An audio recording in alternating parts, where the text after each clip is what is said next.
आज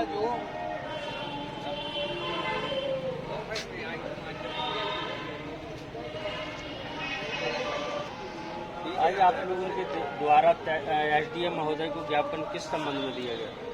लोगों ने मंडी में व्यापार करते हैं, बाकायदा अनुज्ञप्ति लिए हुए हैं, उसके बावजूद भी आज आप पता लगा सकते हैं कि मंडी में मुश्किल से 10 से 15 वाहन आए और आप मंडी में पता लगा सकते हैं शायद आज 20 अनुबंध काटे गए हैं।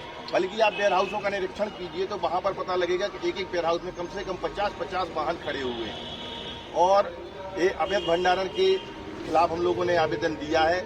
बगैर अनुज्ञप्ति, बगैर मंडी दिए वेयर हाउसों में माल का भंडारण हो रहा है और मंडी का जो टैक्स है उसका नुकसान किया जा रहा है और हम लोगों का व्यापार बिल्कुल बंद पड़ा हुआ है। इसलिए आज हमने भारत सागर अधिकारी को अपनी मांगों के प्रति उन्हें जानकारी दी है और हमारी मांगें अगर नहीं मानी जाती हैं तो हम लोग अनशन पर भी बैठ सकते हैं। किसके द्वारा किया जा रहा है? व्यापारी? मैं बताऊंगा आपको क्या हो रहा है कि अभी रबी फसल का सीजन आ गया है तो अपने यहाँ मुख्यतः गेहूं की फसल होती है और हम लोग सब लाइसेंसधारी व्यापारी हैं और मंडी के बीच में व्यापार कर रहे हैं। लेकिन यहाँ देखा ये जा रहा है कि बगैर लाइसेंसधारी व्यापारी डायरेक्ट बिचौलियों के माध्यम से वो फसल ले जाके किसानों की और उसमें अवैध भंडारण कर रहे हैं। थोड़ी बहुत मात्रा नहीं है, जबकि केंद्र सरकार ने एक स्टॉक सीमा लगाई है कि एक छोटा व्यापारी 100 कुंटल तक माल स्टॉक कर सकता है। लेकिन छतरपुर में देखा जा रहा है कि बाहर के व्यापारी आ गए हैं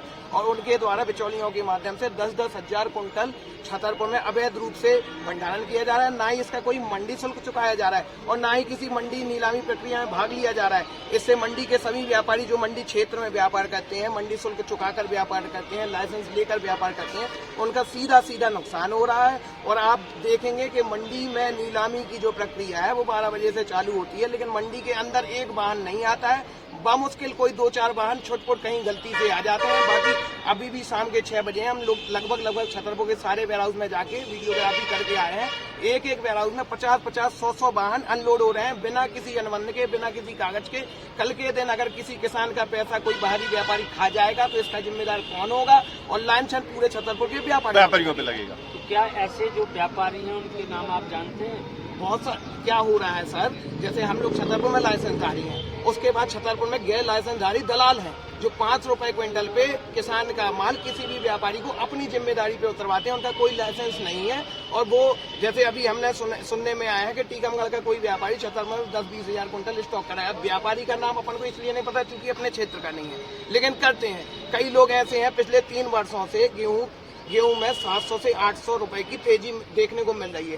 तो बाहर अलग अन्य मंडियों में ये व्यवस्था है कि अगर व्यापारी से माल लेंगे या मंडी की नीलामी प्रक्रिया से माल लेंगे तभी आपको माल मिलेगा और उसको आपको पूरा नंबर 1 की रकम में रखना पड़ेगा, आपको उसका टैक्स पे करना पड़ेगा। लेकिन छतरपुर में ऐसा नहीं है, बाहर के व्यापारी आ रहे हैं तो वो नंबर 2 की रकम से अपना पूरा माल वेयर हाउस में अवैध भंडारण करते हैं। किसी भी छतरपुर किसी भी वेयर हाउस का आप औचक निरीक्षण कराइए, 1 लाख कुंटल से कम गेहूं नहीं मिलेगा आपको किसी वेयर हाउस में। और जिसके कोई दस्तावेज नहीं है, फर्जी किसानों के नाम से संबंध बने हुए हैं। कोई छतरपुर जिले का कोई भी किसान स्टॉक नहीं करता है। 10% कोई किसान स्टॉक कर ले, बाकी सब व्यापारी है।